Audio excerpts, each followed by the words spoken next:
I survived the bombing of Pearl Harbor, 1941, by Lauren Torres.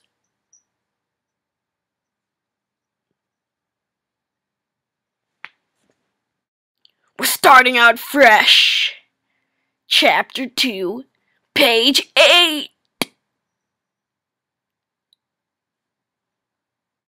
This story is about a boy named Danny who lived in New York until he and his mom moved to Hawaii. Danny desperately wants to go back to New York to see his friend Finn, who is severely injured. But before he could leave Pearl Harbor, fighter planes bombs fill the sky. Danny is shocked and afraid. Will he survive the bombing of Pearl Harbor?